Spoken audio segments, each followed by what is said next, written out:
Welcome to the Deep Dive. This is where we, take interesting stories, dense information, and really boil it down to the insights that matter, helping you get informed quickly and thoroughly. Today's a bit different, though. We're diving into a very personal story, Yeah. a really detailed account of one person's, well, truly big day, their college graduation. The source material we have is just incredibly rich with sensory details, emotions. It's like a window into something lots of us go through.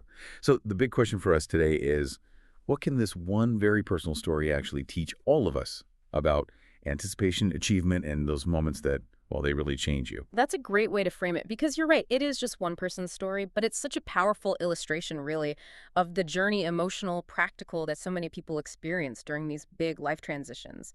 We're definitely looking beyond just the graduation event itself.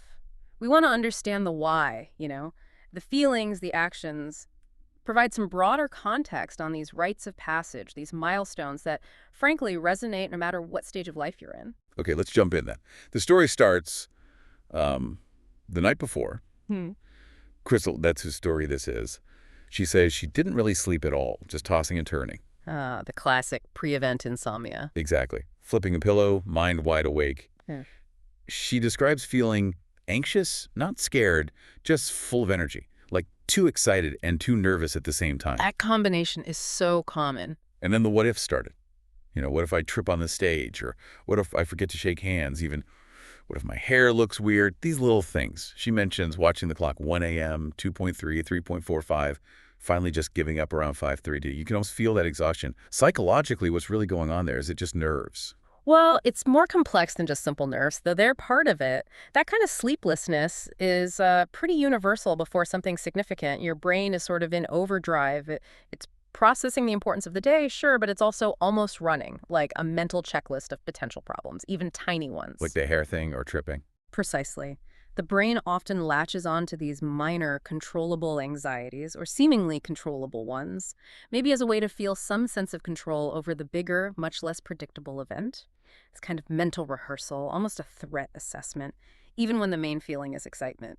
It keeps your system alert. That release of adrenaline makes sleep difficult. Right, adrenaline. So it's your body trying to prepare, even if it backfires by keeping you awake. Makes sense. Okay, so after this totally restless night, the morning arrives, and the mood shifts. She describes the sky getting light, slowly turning blue, hearing birds singing, a kind of peacefulness. She sits on her bed, cross-legged, just breathing slowly, feeling that mix again, nerves and joy. And she whispers, "Let's go, it's time." Well, self-motivation there. Yeah. Then the simple routine. Bathroom, feeling the cold tiles, brushing teeth, washing her face. And then she pauses, takes a breath, and whispers to herself again, "You're okay. It's a big day. You've got this." How important are these little rituals, the self-talk, in actually managing those jitters? Oh, incredibly important.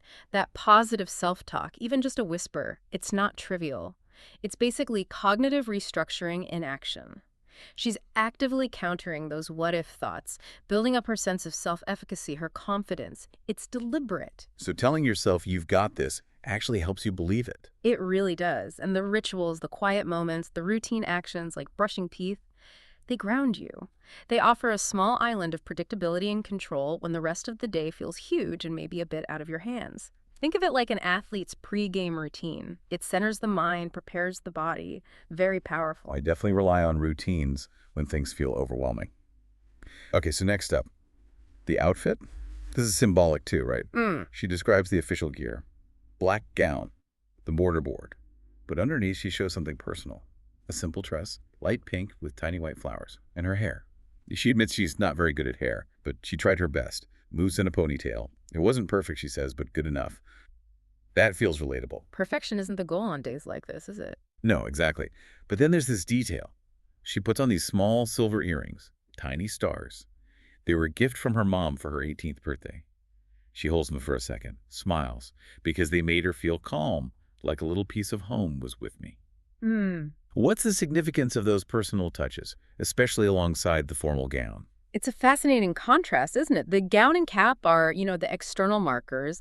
They're symbols of academic achievement, tradition, her new status in a way, very public. But the personal items, the dress, and especially those earrings, they function differently. They're like psychological anchors, maybe even transitional objects in a sense. Transitional objects, Yeah. like a kid's security blanket. Sort of, yeah. They carry emotional weight, connect her to her past, to comfort, to support systems like her mom. In high-stakes moments, these small things provide comfort, a tangible link to security. It's like a little personal talisman she carries with her into this big formal event. It reminds her she's still her, bringing her personal history along. A personal talisman, I like that. And speaking of support, she wasn't getting ready alone. Her roommate was up, making noise in the kitchen, kettle boiling, soft clink of dishes. Her roommate made breakfast just toast and a boiled egg. Simple but perfect, she calls it. And mint tea. They had this quiet moment, soft smiles, some music. That shared normalcy is so important. Then her phone buzzes. A message from her dad. We just landed. Can't wait to see you. She describes holding the phone tight, smiling. Suddenly, everything felt more real, more big, more special, especially knowing they'd flown all the way from North Carolina to London. Wow, that's quite a trip. Yeah. So how do these different kinds of spheres of support, the roommate right there, the family far away, but arriving, how do they work together on a day like this? It's a beautiful example of what we sometimes call social buffering. The roommate's presence, that simple shared breakfast, it provides immediate comfort, reduces anxiety physiologically. It says, you're not alone in this. And then the message from her dad, knowing loved ones have traveled such a distance, that's profoundly validating. It's not just emotional support. It confirms the significance of the event for the whole family. It makes it bigger than just her own achievement. Exactly. It elevates the moment, makes it feel shared, deeply personal, but also significant to her whole support network. It really cements the importance of the day. Okay, so feeling grounded, supported, it's time to head out. She walks to the train station, deliberately slowly, she says, not wanting to rush. Every step felt special. Short train ride. She catches her reflection, whispers again, "You're okay, you're ready." Then she gets to the university station and sees a whole group of students all wearing the same black gown and funny cap. Ah, the Sea of Downs. Yeah. She says she actually laughed quietly. It made her feel better, thinking, I wasn't alone. We were all in this together. That sense of shared experience is powerful. Totally. And then she sees them. My mom waving, my dad holding his phone up. Instant tears, she says, but the happy kind. A long hug, her mom whispering, "You made it." Her dad saying, "You look proud." Then photos, including one where her cap is crooked and they're all laughing. That whole sequence, it's really moving. It really is. Seeing the other students, that's about realizing a shared social identity. It combats that feeling of being nervously alone. You're part of a cohort, a collective passage. And the reunion with the parents. Those moments are crucial, confirming rituals. The hug, the words, the photos, even the laughter about the cap, they solidify the achievement, anchor the memory, they make the transition feel absolutely real within her closest relationships. So it's not just about getting the diploma, it's about these shared moments too. They are arguably just as important for making the milestone meaningful and memorable. Right now, the main event, the ceremony. She describes the hall, big bright lights, rows of chairs. She finds her name tag, third row. The room is buzzing with this quiet kind of excitement. Music starts, speeches happen, then they start calling names. She feels her fingers shaking just a little. When she hears Crystal Bennett, her heart jumps, hands go cold. Not from fear, she clarifies, just from the bigness of the moment. That physiological response, yeah, the gravity hits. She walks across the stage, hears clapping, shakes a hand, hears, "Congratulations," whispers, "Thank you." She spots her parents' mom with hands over her mouth, dad recording on his phone. Capturing the moment. A camera flashes. And then, just like that, it was over. That feeling of it being so quick after all the buildup, what's happening psychologically in that short walk, that handshake, that shift. That moment on stage, it's what anthropologists might call a liminal space, a threshold. You're literally crossing from one state to another. Hearing her name called, the handshake, the congratulations. These are performative acts that make the transition official, public.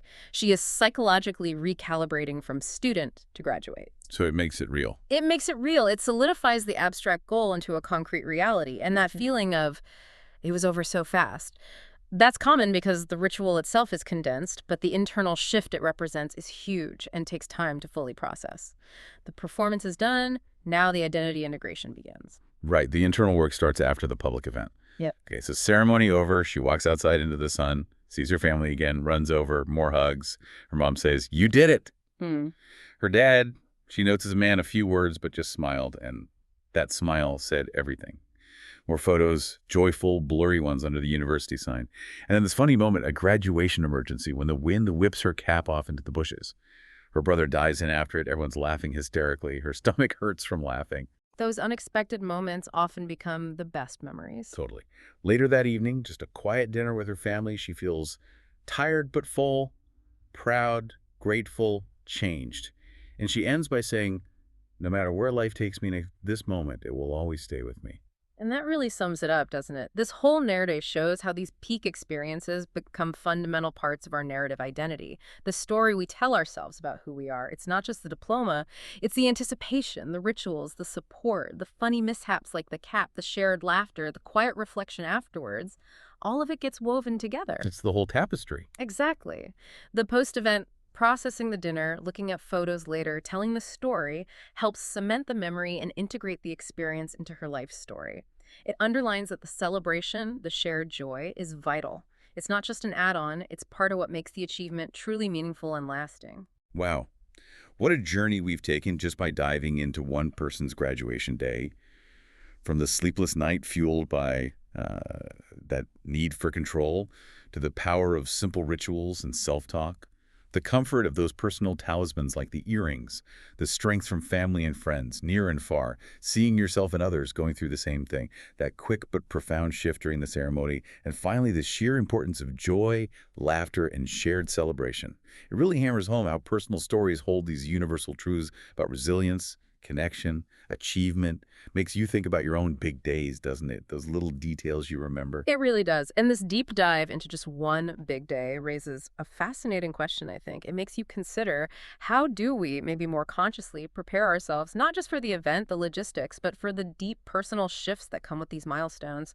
What strategies, consciously or maybe unconsciously, do we actually use to mark these transitions in our lives? And how do we make sure the lessons, the feelings, the growth from those moments truly endure and shape who we become next?